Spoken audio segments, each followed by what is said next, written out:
Time. Ouchie, baby! And our producer just called you Star-Kissed. Yeah. Why? Chicken of the Sea. Charlie Chicken of the Sea? Yeah, it was that and Chaz the Spaz. Although I earned that nickname. Like Charles in Charge? No. I was never in charge. I was a middle kid. I was a younger brother. I was never in charge. I was always... You were like Jan Brady? Yeah. I was the one... Finish that sentence, though. I'm curious where that ends. You were always the one getting beat up because you were the youngest? Because I had, my older brother and all of his, I would always get, oh, are you kidding me? So funny because I'm noticing with my youngest, he gets beat up, but he's learning to punch back harder. And the other I punched back. There was no doubt about that. But I'm like, we got to get this under control. But there's nothing you can do about it when you're in a tent asleep. You're the only one who's still asleep, and your brother throws an entire thing of black cat firecrackers into and there's a dog sleeping next to you who wakes up, goes to the bathroom, bites you, and then tears through the side of the tent. And then for the rest of that dog's life, every time I saw him, he would go and snap at me because he just associated. Look at where he got you, Charlie. A really bad moment. Age is stronger. Yeah. These experiences are good for kids. Exactly. Oh, what's wrong with a couple of firecrackers in a tent? It was a trick. A lot. So you grew up with like the honey badger of dogs. Yes. Aww. Well, that wasn't my dog. It was my friend's dog. But every time I got in his truck, I could hear the clicking. I had a friend who had a potbelly pig. And every time I went over to her house, they had to put it away because one time it chased me around the kitchen and I had to jump on the island because it bit me. Oh my God. Horrible. Your first fan. My first fan. Wow. Yeah. Is this in Arizona? Yeah. Wow. Not on a farm or anything. It was like a regular like house. downtown Phoenix? As regular as it can be with the I was potbelly regular pig. the potbelly pig running around and trying to kill me in the kitchen. Wow. What's happening on Facebook? Wow, that explains a lot about you guys. Hey. What are people giving us a shout out about? Where I am currently logging on to Outnumbered Overtime on the web. Thank you for joining us.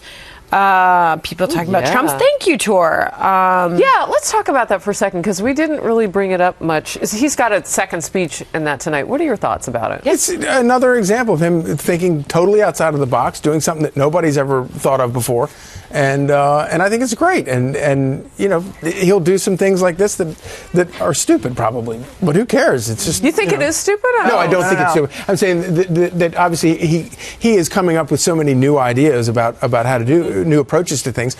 You're going to find mistakes in there at some point, but I think this one's brilliant. Do you think that we're learning anything, though? I mean, there were some policy things that what are your thoughts on it? Well, I, first of all, think that what he's doing with this thank you tour is actually very strategic. He knows he's going to be up for re-election in the next 4 years, and what do people complain about when people get elected and go to Washington? That they forget all about the people who voted for him. Oh, that's interesting. The idea that he's going back and saying thank you, recognizing that, hey, I'm going to do this job for you. I know that you put me there. And wait, by the way, in these Rust Belt states, I'll be back in probably 2 years because we start elections so early. Don't forget about me. I'm not going to forget about you. That's the first thing. And the second thing, in terms of the things that he's talking about in his speeches with policy, I don't think we're learning anything new, but that's not the point of him going to these rallies. The point is to go connect with the people who voted for him and to try to make sure they remember to do it again when he's up for re-election. Do you think that their efficacy, or maybe just the reminder that he's coming back, Megan, is one of the reasons why we're hearing people like Joe Biden say, I might run? Because the Democrats have been quiet as crickets, other than, some wanting to go after Trump. Are they just... I don't understand. Yeah, I mean, are they kind of taking a page from, wow, look at this tour? Like, we better pipe up. Somebody needs to say something from the party. There's a lot of things that were like unwritten rules in politics that you couldn't do. You couldn't campaign forever. You can't bypass the press. You can't? There were unwritten rules that I think a lot of people abided by for a really long time. And he's broken every single one of them. So I'm not here to question the method to the madness anymore, because clearly he's a lot more politically savvy than anyone ever originally gave him credit for. I agree with Katie that it's probably very strategic that he wants to remind people how much he still loves them and he appreciates the people who supported him. I'm just honestly looking forward to him finally being elected president, and then we can find out who the rest of his cabinet is. Well, I know we talked as this was coming up, a couple of weeks ago, about whether this would even be a good idea. There was some dissension on the couch about, well, do you want to be known for what you say or for what you do? But I mean, But he is getting out there. both. as Katie said. And then you have a case like the thing with the carrier jobs, which was terrific. And you know, is it a stunt? Sort of. What matters, you know, is going forward. Will he, you know, employ other actual policies that could, you know, make the atmosphere conducive for many more jobs to stay in the U.S. or return to the U.S. Erica Elise Lucas is asking, what do you think of Ben Carson choice? Of course, we talked about that at the top of the show, the live show today.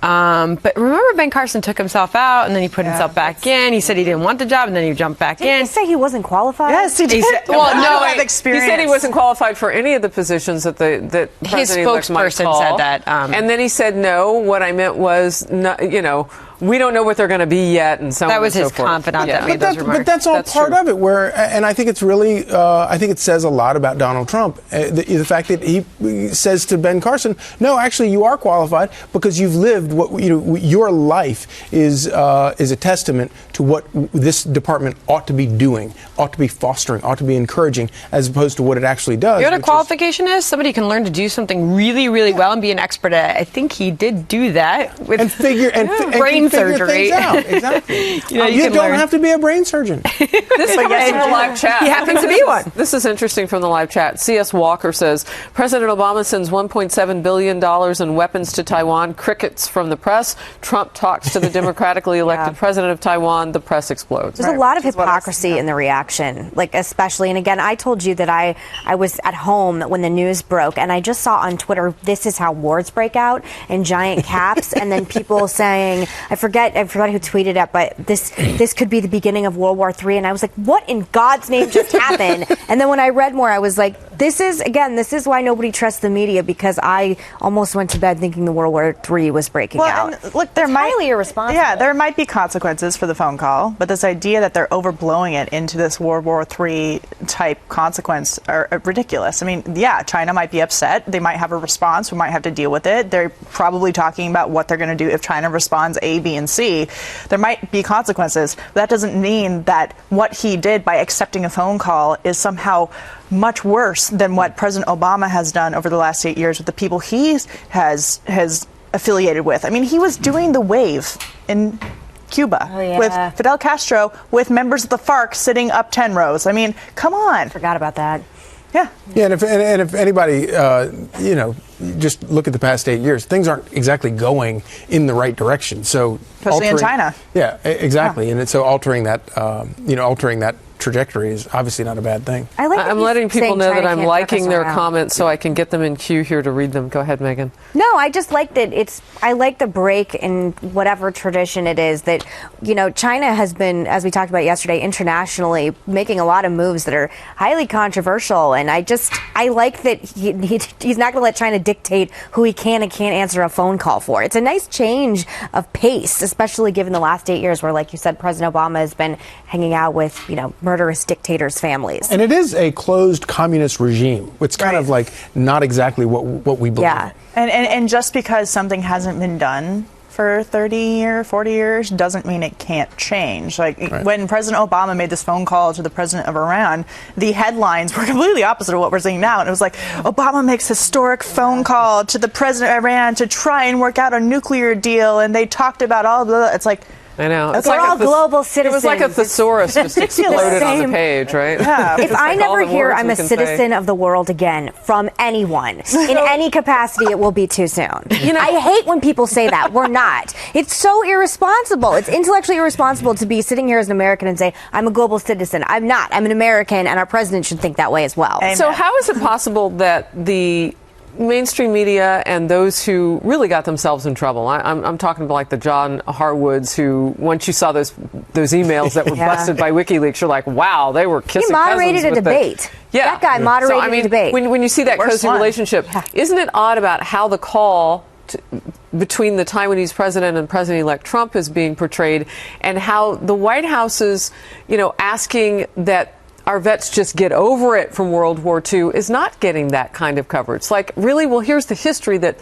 fills in those 75 years between what happened back at Pearl Harbor and what's going on with the Japanese leadership now. Like, just look at how differently those things are being covered in the media right now. And the other thing that I find so appalling is, obviously President Obama went over to Japan Hiroshima last year, and now he's doing this thing next week with the Prime Minister here in Hawaii. Well, you know what?